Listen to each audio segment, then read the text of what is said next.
Hey guys, Derium here, back with Aaron, and we're going to keep doing the Q&A. He's tapping his feet like crazy. Yep. He's not anymore. Okay, anyways, we've got a list of questions. We've actually got a bunch of questions, and we're just going to get back to answering them. Pretty straightforward. So we will start off with these three. This is from Tony. By the way, I printed out uber small, and I don't know why, so forgive me if I have to squint here. But up first. What does most of a card shop's profits come from? Selling booster packs and blocks or selling individual priced cards? Aaron? Okay, individual cards. We sell the most booster packs, but in store, remember we sell most of them at 4 for $10. We make like $1 and some change off that. But off the singles, if we get them in at a good trade or buy them off eBay, you know, from a collection or anything like that, then we have the highest profit margin. But I think the singles outpace because standard players are always cycling through this stuff. I actually don't keep track of how much booster packs we sell. We sell a lot of boxes of like Theros, but we sell a lot. It's about, yeah, we do sell a lot, but it's only been like a week. We don't keep track of any of that stuff.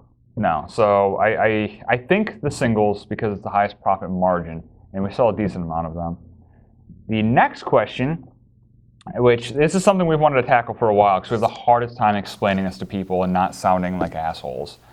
I'll just read you exactly what it says and then we'll go from there. But it says, oftentimes I go to my local card shop and I feel ripped off when I trade cards in for store credit. For example, if I were to take in a $20 card and sell it to the shop, I might get $12 to $14 in store credit or $8 to $10 in cash. If I were to take the money and leave or use the money to buy booster packs. As a card shop owner, do you find it justifiable to give less value for what a card's worth when someone is trading it in? All right, so yes, it's beyond justifiable. First and foremost, we're a business. I'll let Aaron take this one, and then I'll jump in on that one. Otherwise, Aaron's just going to sit here and look pretty all video. Go ahead, Aaron. If you bring in a $20 card, I'm going to give you $13 store credit, unless if I have zero of it, I'll probably give you maybe closer to 15. But for the most case, I have to make money. I actually give better trade value than Aaron does. It's true. I need to learn from him. Yeah, we give about 75 at most, or like 60% at the worst. I shouldn't say that in case some of our customers. Yeah. All right, I'll give you a quick example. This happened all like last week. I start at about 75% trade value and go plus minus depending on if we need it. Thoughtseize.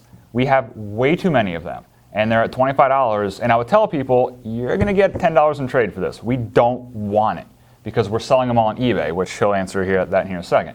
And if you're okay with $10 trade, sure, which most people were. But if it's something like Boros Reckoner, when they were $14 last week, I was giving $14 in store credit for them because I knew they were going to go up. So am I ripping someone off when I know a card's going to go up but giving them exact value? I don't think so, maybe, but I was telling people, I need Boros Reckoners, they're going to go up, I'll give you face value.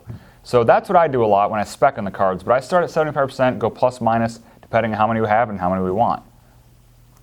I do 65% plus minus. Basically, it's because if we have too many cards, we're going to have to throw it on eBay eventually. And at that point, we're just going to be breaking even. At best, because eBay is about 25% under plus 9% eBay fees. If any of you guys watch my eBay video, it's terrible on eBay. So even at Aaron's trade value, at best we'll break even if we sell. So anything you see on our eBay is pretty much singles. We're just trying to recoup our value, unfortunately. Yeah, a good example is, even if we go 10% less than the store we use to price our cards off of, if something's 40, we'll sell for 35. At that point, if someone trades it in to us, we'll give about 22. It sells for about 20 on eBay. So at that point, we're losing money. Yeah, there's a lot of things to take hits on. And also, a lot of people want to trade in singles for sealed product. And that's kind of awkward because we do it at 3 for 10 for trade value. So if you're going to trade us, $20 card and we give you, let's say, $15 in store credit and you want packs, we'll give you 3 packs for 10, not 4 for 10 because they'd be absolutely terrible for us. And another reason for that is even on Modern Masters for that, we had to make no trade-in on that for a little while because you can go infinite. You could literally buy a pack, open that, trade it for 2 packs, open that, trade it for 3 packs, and just infinitely go, and that was a limited set. So you have to. But again, it's about $4,000 a month to run this card shop. And that's just the physical front of the house shop. And I was based off, I think, 1 employee, maybe 2. We have a lot more than that, but that's just, we have to make that money. And if we're dependent on selling singles, like I said earlier, we can't give you 1-to-1. We would make no money, we would go out of business. So it's justifiable for many reasons. And the main reason is, I would say, the fact that this card shop gets to exist. You know, like you kind of look at it as in, not really paying your dues or membership club fees, don't think about it that way, but like, it's your way to contribute to the store to make sure the doors stay open without actually spending money. Because we will sell that to somebody who will spend money, so you're helping the store out. It's way more justifiable than you think. I can understand you feel ripped off because you're used to trading with other people, but I guess business is business. Afraid to say it that way. Anything else you got on that one? I hope none of our customers are watching this. Hi, Tyler.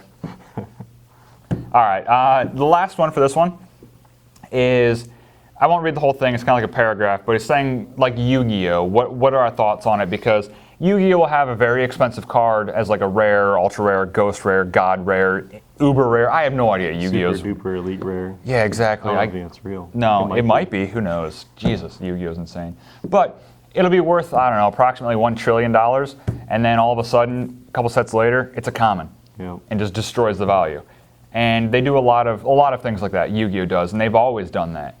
So, first of all, the whole question about getting into Yu-Gi-Oh! Yeah, it's worth it, because if there's Yu-Gi-Oh! Players in the area, you're going to sell packs. You don't have to do Yu-Gi-Oh! Singles if you don't want to. Simple as that. But if you're the only store in the area that's doing Yu-Gi-Oh! And someone wants to play Yu-Gi-Oh!, they have to go to your store. And they'll buy packs.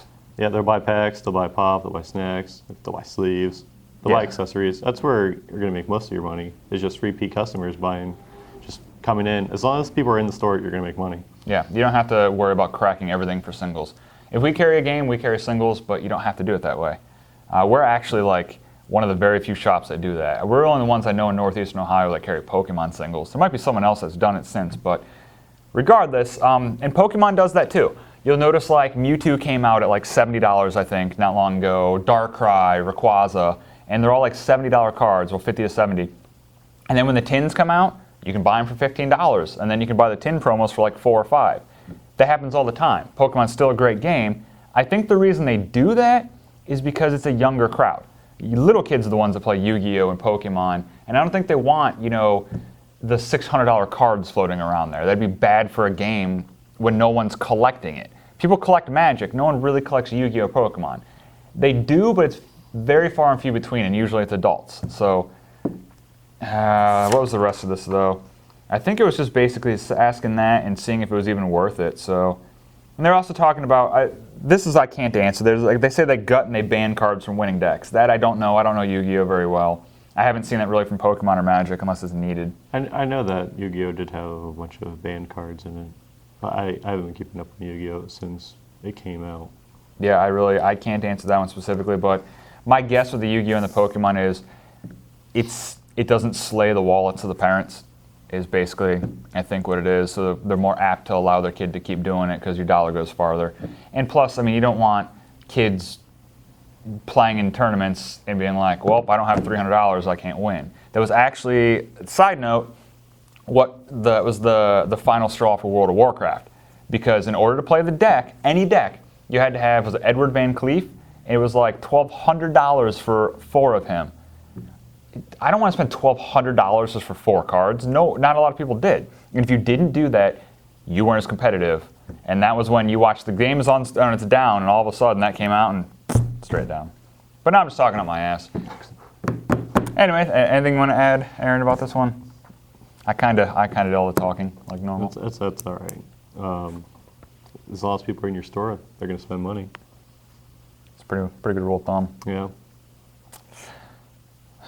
Well, all right. We'll be back for the next series. Bye. Bye.